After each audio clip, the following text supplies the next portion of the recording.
Magandang araw po mga kababayan, welcome po sa Pinilakan Lakbay. Yan. Dito po tayo ngayon sa Rapids. Mag-iihaw po tayo ng sausages. Kasama ko po yung Finnish parents ko po. May makasama pa pong mga iba. Finnish family po. At magawa po tayong kabutin bukod sa mag-iihaw po ng mga sausages. Picnic. Libre po ang pagpunta po dito. Ganyan po ang gobyerno po dito. Pinabalik po sa tao ang serbisyo, di ba? Kaya po hindi po patagasan ng mukha. Yan, magpapadingas po muna ako bago tayo mangharbat ng mga kabuti.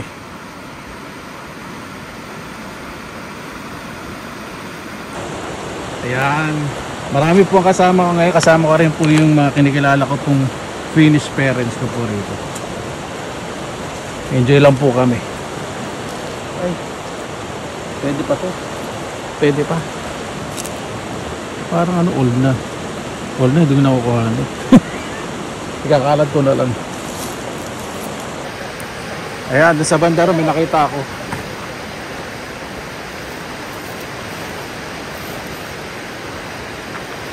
Ito, enjoy ang pa.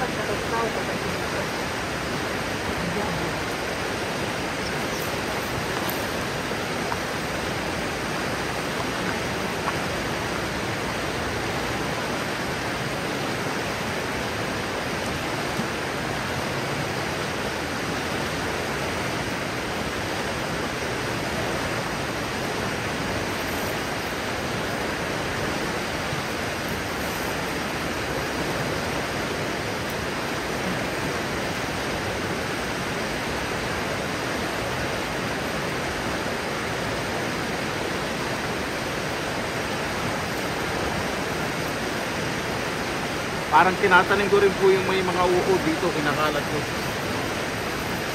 Binabaon ko.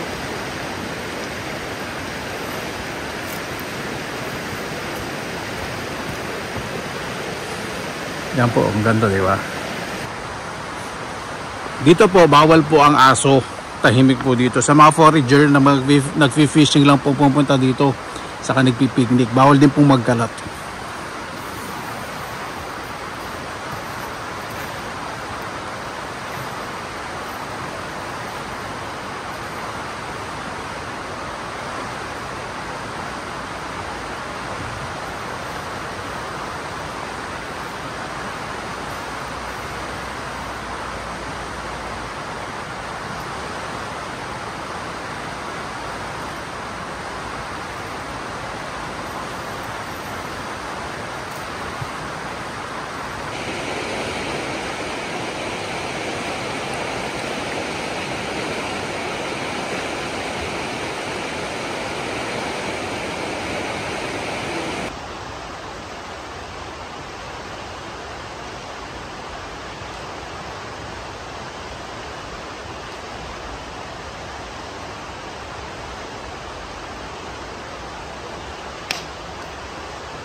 Ito pong sheep polypore, talagang tumutubo po ito hanggang October. Kaya ang kukuhanin ko lang po yung kailangan ko po kasi marami na rin akong dried mushroom. So habang magpipicnic kami, may baon po silang mga sausages eh. Naku, sayang naman. Spread ko na lang dito para mas dumami. Ito po isa sa pinakamadaling hanapin ng mushroom kasi puti-puti.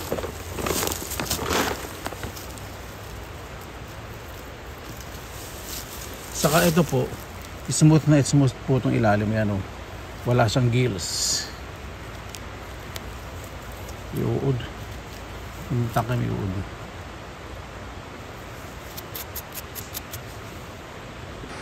Sino ba naman hindi masisiyahan pumunta sa gubat dito? Napaka-safe, tahimik, may malalaman na makukuha. Diba?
Gusto ko pong kuhanin itong ship polypore kasi parang satisfying yung pag nakita niyang puti. Ngayon medyo dry ang weather eh. Hindi nag-uulan.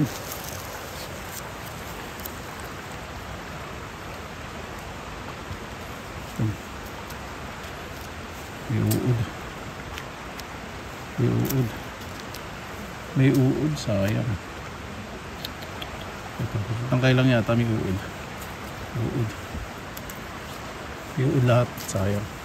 Nakalaga po rito para mag-spread pag umulan ng mycelium. Sino ba naman hindi matuto pag nakakita yung ganyan, di ba? Alam yung nakakain. Oh. Ay, dalawa pala. Umanang maliit.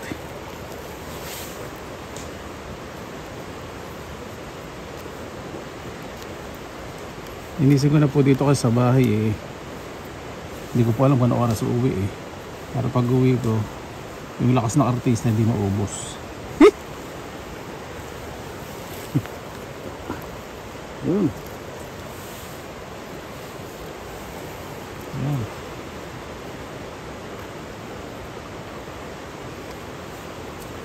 Iuod talaga yung mga tangkay.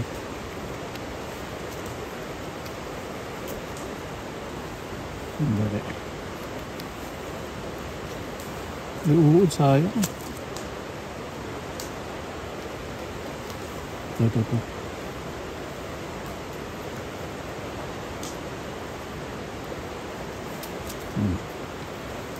Yeah.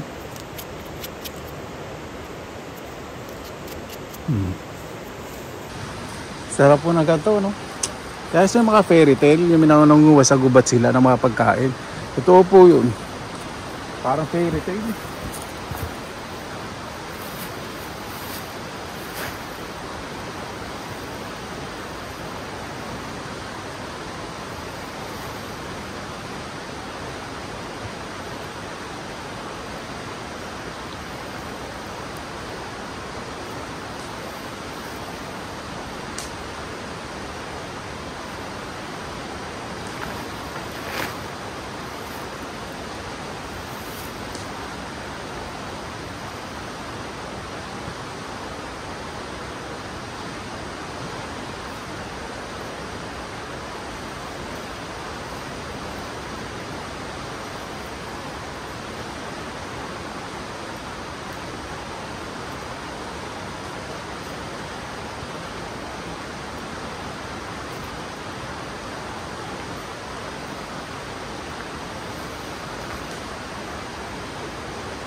Ayan po. Isa na po sila mag-ihaw. May dalawang penny bag po rito po. All na sayang. Doon na kukuhanin.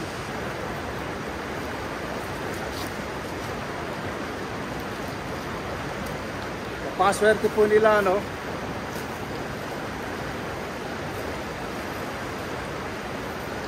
Kahit siyan sila pumunta malinis. Dumating silang malinis, iwanan din po nilang malinis. O di ba? Yung po yung tinatawag na disiplina. Disiplina po. Na dapat ituro po sa mga bata. At tinuturo po talaga dito na nakakasanayan po nila sa araw-araw. Mataas po respeto nila sa kalikasan. Dahil dito sa Finland, excuse me, ang forestry po talaga ay sa Una, pinagkukuha na po nila na ekonomiya sa mga woods. Kaya pag nagtatanim po sila, binabalansin po nila kayo ng harvest. Hindi po nila harvestin lahat. Nagtatanim po sila agad ng mga puno para mabalansin po yung forest nila, yung nature. At lilinisin po nila ng maayos. Tingnan natin itong birch bullet. Sayang, super old na. Ganda pa naman. Tinatapik po talaga para malaman. Pag matigas po, ibig sabihin, pwede pong harvestin nyo. Pero pag soft, kuha na lang po sa nature. May mga uod na po yun. Sa mga nagtatanong po, mayroon po ditong wild animals. Meron po ditong mga wolves, bears, moose. Pero malalayo po. Dito sa north, bihira lang po yung matanaw. Takot din po sila sa mga tao. Lalo na po sa unggoy na nasa likod ng camera. Hindi. Dito po, pag alam po nilang maraming tao, naku, nasa sobrang kagitnaan po sila ng kagubatan, hindi sila maistorbo. Saka, ang mga hayop, nasa-sense po, nararamdaman po talaga yung danger. Ganda po, no? Dati nanonood ako ng mga cartoons, Sedi, Sara, mga fairy tale. Yung ganitong makikita ninyo. Tapos ngayon, hindi ko po talaga lubos na maisip na mararanasan ko po yung ganito. Tapos ayun, dali. May natanong na tayong kabuti. Di ba? Sara, pumunta ka na sa kagubatan para manguha ng masarap na kabuti. At magluto ka ng masarap na sopas na sabaw ng gawa sa patatas.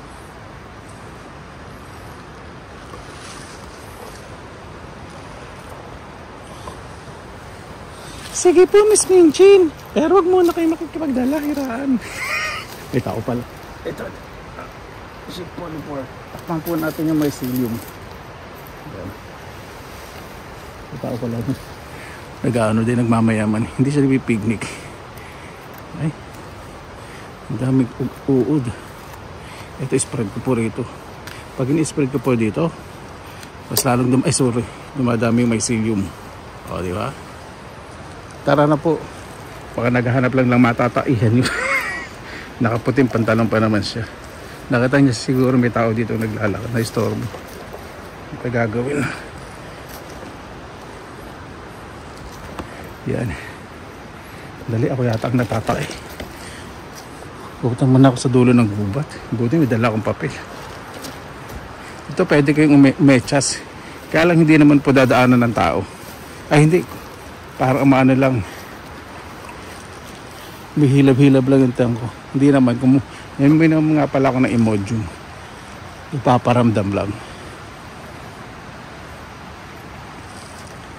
Babalik na dun. Napanood ko na po yung sinasabi po ninyo parang sa wrong turn. O po yung ibang view sa gubat. Parang ganun.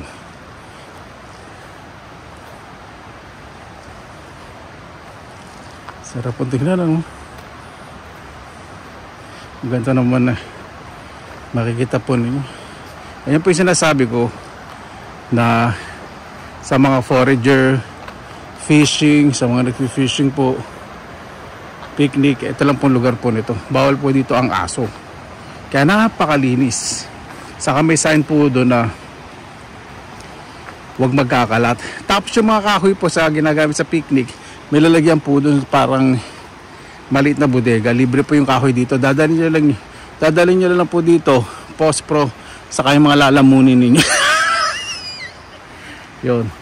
As sinabi, huwag magkakalat. Kasi dito yung mga ibang fins, bawa, nakita nila may mga ibang tao na nagkalat doon sa isang picnic place. Pag may pumunta po, lilinisin po nila yun. Parang gusto nila sabihin, kakahiya naman sa inyo, kapal lang mukha ninyo eh. Mata na nga kayo hindi ng libre, kakalat pa kayo, papapangitin nyo po itong Finland. Parang ganun. Parang ano, pinapamukha sa ibang tao na wag naman ganyan, respeto na lang. O diba, matuto naman kayo mahiya, alam naman natin matigas ang mga bungo nyo. Parang ganun gusto sabihin. Ano? Ayun na, mga mag-iihaw na kami. Dali lang po ah.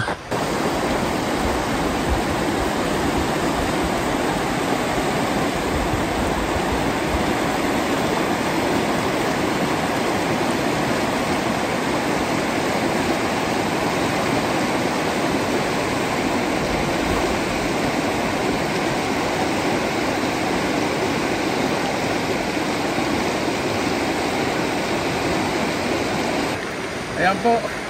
Akala ko ready na nag-iihaw sila. Kung pala ako rin pala aanilain.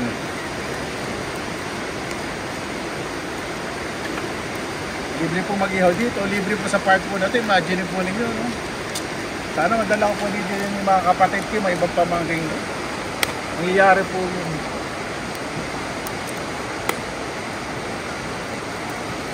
Ay, nako. Sarap po enjoy talaga kasama ang mga taong nagmamalasakit at nagmamahal.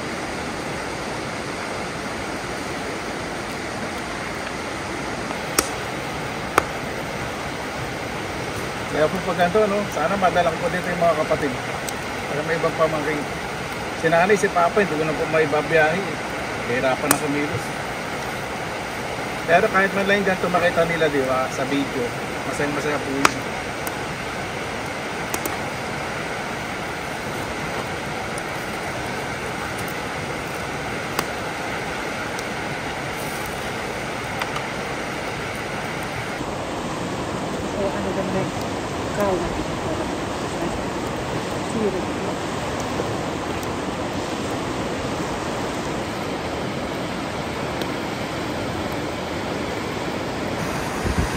Ayan, kaya po tayo ng sausage. Diba, napakaganda po ng view. Grabe po talaga.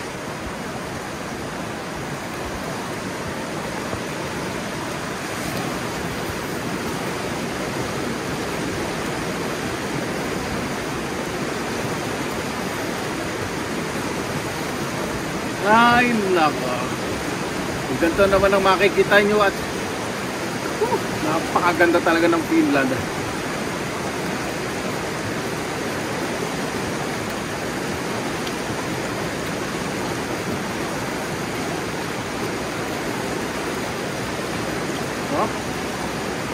Meeting.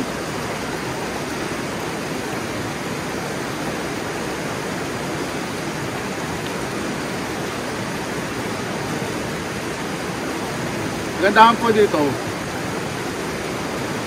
Any time of the year, pwede pumunta po dito. Hindi po ito sinasara, libre po.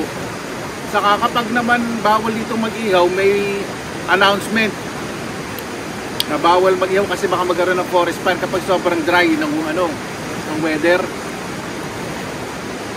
Iingatan din po nila. Alam po ninyo,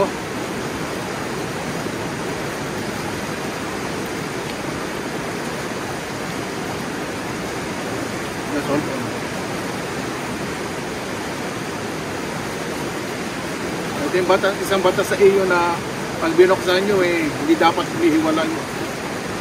Hindi maganda. Hindi dapat, ewan ko, no-comment lang.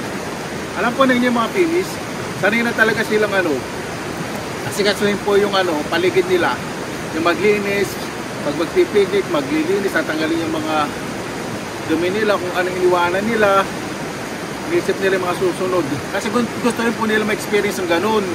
Lumating silang malinis, alis silang malinis, may darating din nila. Malinis yung lugar, sa malinis. Gusto po nilang ganun, inisip, hindi lang po yung sarili nila iniisip nila. Iniisip po talaga nila yung mga tao. Lalo na po sa mga magkakapit-bahay. Nag-uusap-usap po sila kung paano pagagandahin yung lugar po nila kasi tataas po yung value yung lugar po nila. Syempre kung may isang bura ng kapitbahay, di ba? Walang pakialam sa bakuran. Nade-devalue, bumababa yung value ng lugar, ng property. Kailangan pagkakaisa, respeto, lalo na po sa mga nakapaligid. Imagine po na gato libre, gobyerno yung nasikaso, mga tao. Kaya hindi sila nag-aabuso, na-enjoy nila yung mga binabayaran nilang tax, binabalik sa tao, binabalik po.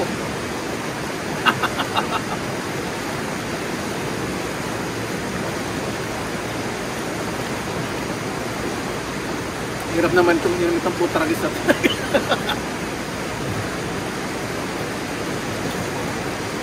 ito kasi bagong batas sa iyo na dapat di natatanggal yung takip. Isa din po yung concern nila sa kalikasan para hindi po tangayin magdagdag ng pollution.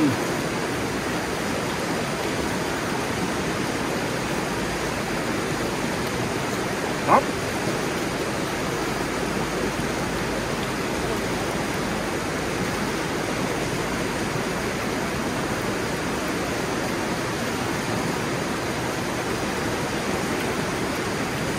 Mamaya pa po umiuwi, nag-enjoy po kami rito eh. Bukas naman po kasi Sabado, bukas weekend. Ito po yung kagandahan na kapag pinairal po ninyo yung sa sarili po ninyong pakikisama, yung pagmamahal, respeto po. Imagine po ninyo, may kinikilala po ako ditong Finnish family. Sinasabi nga ng pamilya, hindi nakabase sa dugo, nakabase po yan sa respeto, pagmamahal at tatanggapin kayo. Kahit saan man kayo lupalop ng mundo ng galing. Ang pagmamahal po, universal po yan. Para sa lahat po yan, pag pinaramdam nyo po yan sa tao, pag makakita po kayo na kahit hindi nyo kadugo ay tuturing po kayong pamilya at mamahalin kayo. Napakasarap po ng pakiramdam.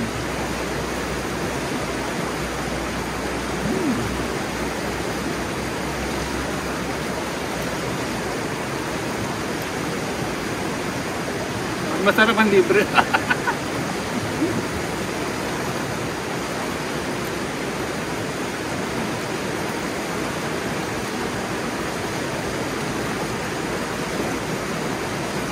Siyempre hindi naman po ako laging papalibre.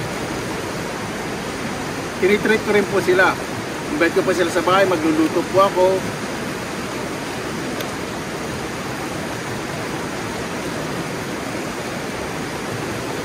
Kaya malapit ng Pasko, kailangan mas maging mabait ako. Balik na po ako doon. Titira pa ako ng mga sausages. Masarap yun ha. Dito po, kahit may basura sila mga plastic, hindi nila sinusunog. Yung mga papel lang. Kaya sabi nila, huwag kayo masusunog ng plastic kasi aamoy yan. Nakaka-istorbo din sa may ibang nagpipignik. Hindi na nag-amoy.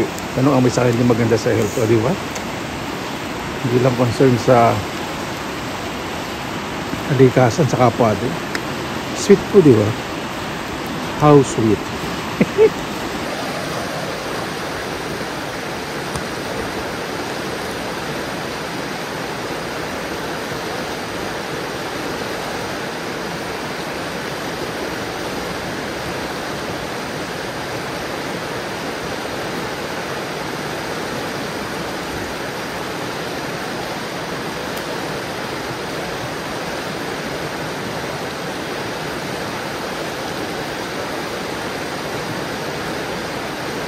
Kagandahan po dito, pag pupunta dito sa mga ganitong lugar, hindi po sila masyadong gumagamit ng telepono at mga selfie. Oy, picture mo naman ako, maganda ganito yung view. Hindi po sila nagsasama naman gano'n nakakabuisit kasi hindi po nila may enjoy. Oy, picture naman picture dito. Napansin ko po yung kasi dati, yung kami magkakaibigan, nasa university pa ako, nagsama po kami dito, naku, pwede pa picture. Yung mga Finnish, hindi na nila ini-invite kasi ayaw po nilang ganun. Yun po yung mga tao hindi masyadong nai-enjoy. Para pag malaki lang sa social media, di ba? Okay lang naman yung ibang konting-konting picture. Bakit puntahan naman? Diyos mio. Kulang na lang pare pag-utot niya rito. Okay naman yung picture, hindi na pinagbabawal. Kaya lang yung madalas, yung iba na-istorbo, di ba? Yan po sila, ayaw po nila ma-istorbo. Gusto po nila pag-enjoy, enjoy. Wala pong mga phone. Okay lang mag-picture, pwede naman pailan-ilan. Wag naman dalasan, di ba? Mas mag-spend na quality time sa mga taong kasama kaysa sa telepono. O, di ba? At pare-post lang lagi sa social media. Naku, puro pagmamaya, pag-aartihan ng mga puro kalanturan. Naku, ka-aartihan. Asosyo lang, sarambang, naku, pagtatadya. Ayan po dito sa upuan po ng mga picnic place. May nakasulat po. Lalagyan ko po ng accent ha.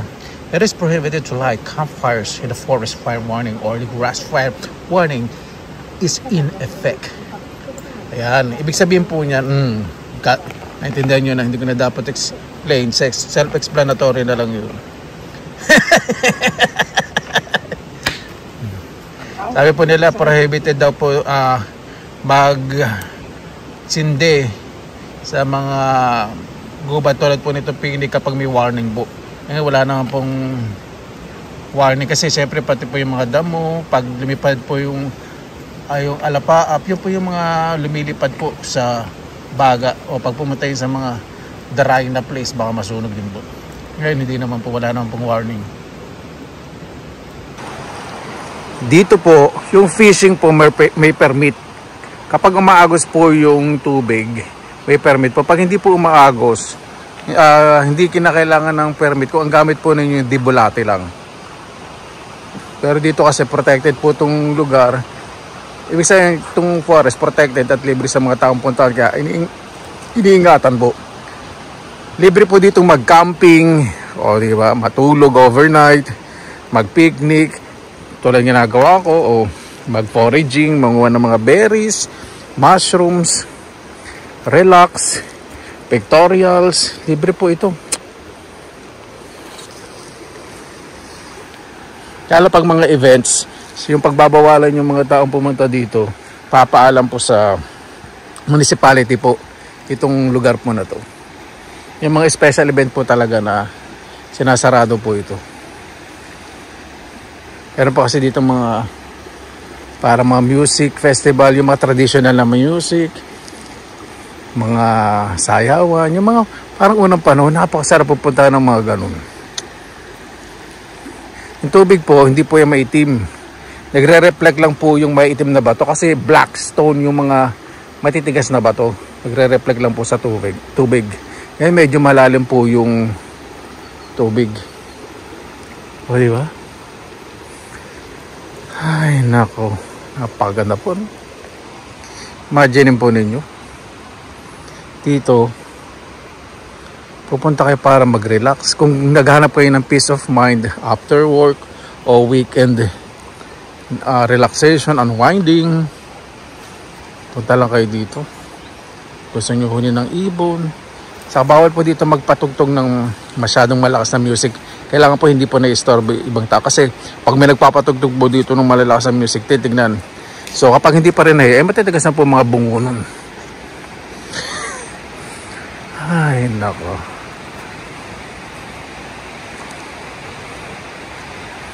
Nakaka-relax talaga.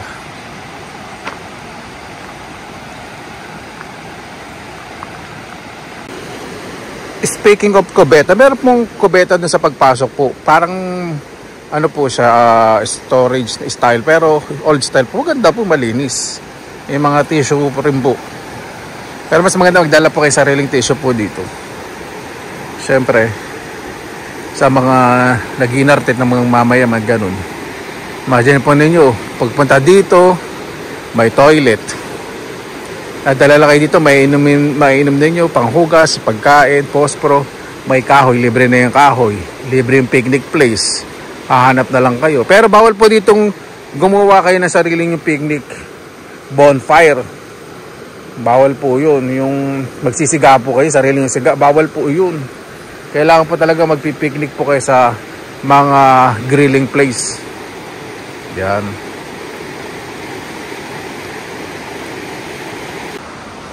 Ay, curious lang ako. Punta po tayo sa end part nitong island. Small ano po ito, islet. Maliit na parang may ano dito po. Mga kabuti. Sandali, ano ba yun? Kabuti ba yun? Sandali lang po ah. Sandali. Sandali ako, sandali. Close up nga natin. Ay, kabuti nga. Birch bullet. All na. Ayun. Ito oh. All na. Malambot oh. Malambot. Ito naman sana ako madulas. Tingnan lang po natin yung doon itong islet. Kasi napalit na po itong island dito. Di ba pang maliit na islet? In plural form, islets. Correct me if I'm wrong. I'm open for corrections and constructive criticisms, but not for bad comments. Ay! Ayan, may mushroom din doon. Yung mga birch bullet. Ayun, dalawa. Nakita ko. Sa dalawa, kaya lang mga old na. Ay, ito. Ayan, may birch bullet din. Oh. Kaya lang very thin trunk. Daming mga mushroom dito. Ang daming. Ayun. Medyo tago po yun. Pagdating talaga sa kabote, kahit tagong-tago yan, nag-hello sa akin yan. Tagas ko, no? Basta malalaman na amoy, kitang-kita ko. Ayaw pumunta sa dulo, nakakatap. Napakaliit lang ng daanan Oh. Ayaw pumunta doon kasi parang may pumunta di kanina doon na couple Hindi pa sila lumalabas. Ayaw rin magingay. Siyempre, yun nga pala, bawal mang istorbo dito. Siyempre, kung ano yung man nila gustong gawin dito, pag pumunta sa lugar po na yun o sa isang spot dito, bawal istorbohin. Di ba? So, I don't really care what they want to do or what they are doing right now. Got it?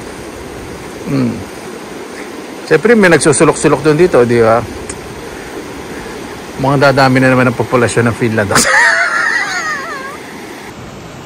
Yung mga nagdadala po dito na mga kahoy, halimbawa po ako, yung hindi ko magagamit, lalagay ko pa sa ilalim ng upuan para sa mga susunod darating, di ba? May magagamit po. Ganun po yun. Concern.